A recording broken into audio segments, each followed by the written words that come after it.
appreciate the delegations that came from all the other countries. I need to express my concern to African brothers and sisters that are here today and those that are not here, that the situation in a number of points in Africa does not give credit to the African people.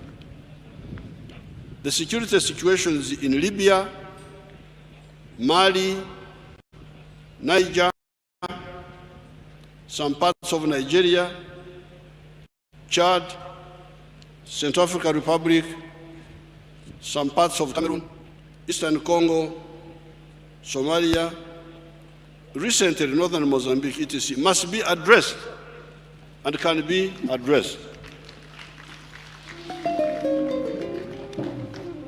First of all, the situation in Libya was created by the arrogant and irresponsible actions of some actors that took actions that were against the express position of the African Union. I can reveal to you that those actors had a narrow escape.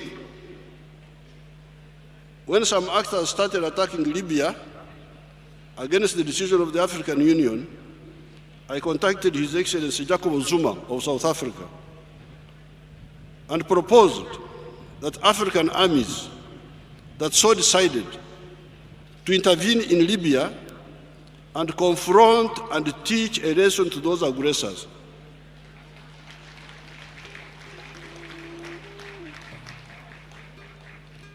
We were let down by Muammar Gaddafi, who abandoned Tripoli without a fight.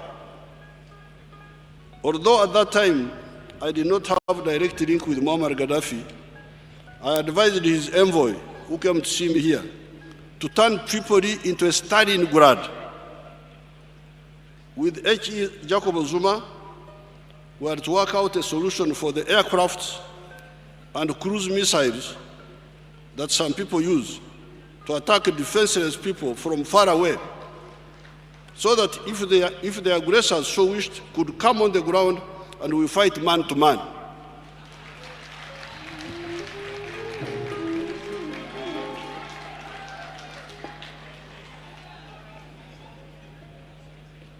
Such a confrontation would, of course, have been imposed on us unnecessarily. We have, since a long time ago, stated that the African patriots, like we in the NRM, are neither pro-West nor pro-East. We are first and foremost pro-Africa. Because there is something called Africa. When I came in the government when we were still fighting, are you pro-East or pro-West? Idiot, I am pro-Africa.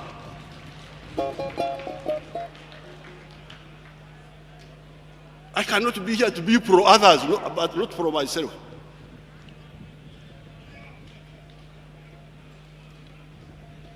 It is on account of that good friends should only deal with contentious, strategic African issues via the African Union. Bypassing the African Union is not acceptable when it comes to dangerous strategic African issues.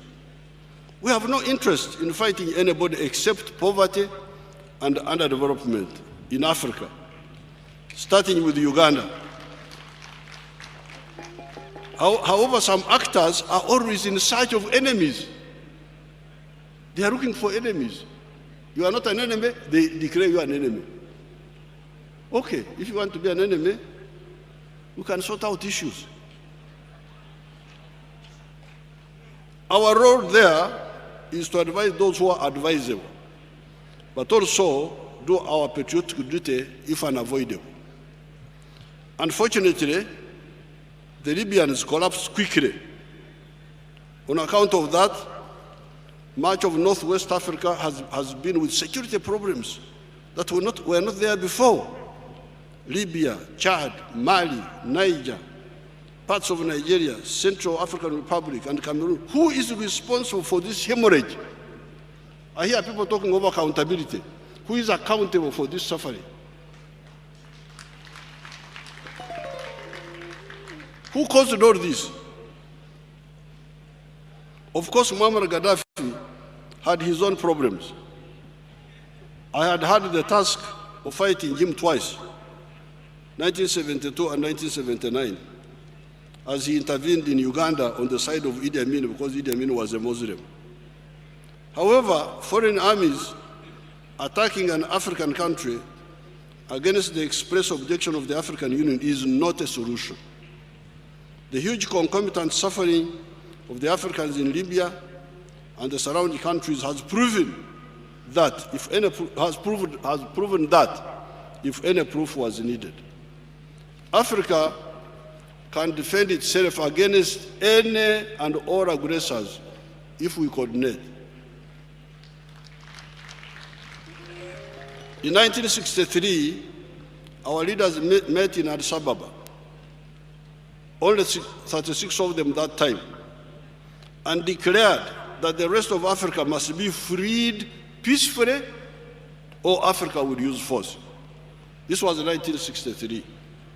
That time, some of the actors thought, and they seem to think now, that this was just idle talk. Exactly 11 years later, in 1974, the African armies of Mozambique, Angola, and Guinea-Bissau, supported by the courageous Mwalimu Nyerere, Kenneth Kaunda, Sekou Toure, Boumediene, Nasser, and briefly Nkrumah, and the socialist countries had defeated the Portuguese African armies, totaling almost 200,000 soldiers. Just before this victory, there had been the 1973 Arab-Israeli War, where the Egyptian army put up a better performance and quite bled the Israelis before the latter crossed the canal and surrounded the Egyptian second and third armies in Suez and Port Said. The Israelis, badly needed resupplies by the USA. However, the USA had a problem, because many of the European countries did not want to refuel the American transport planes in fear of the Arab anger. The Arabs had announced the 1973 oil boycott against those they saw as their enemies. That left the Portuguese islands of the Azores. In the USA National Security Council meeting of 1974, the issue of using the Azores came up. Somebody in the meeting pointed out that Africans will be very annoyed. Henry Kissinger, who was said to be a clever man, is said to have said that African anger does not matter because they have no capacity to enforce it. Exactly 5 months from the date of that meeting, the Africans who did not matter defeated the Portuguese who mattered.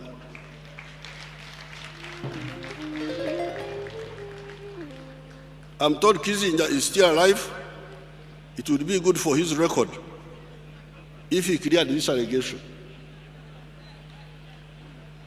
It is up to us to show all and sundry that we matter and we have the capacity. We defeated the Islamic hoodlums in Somalia.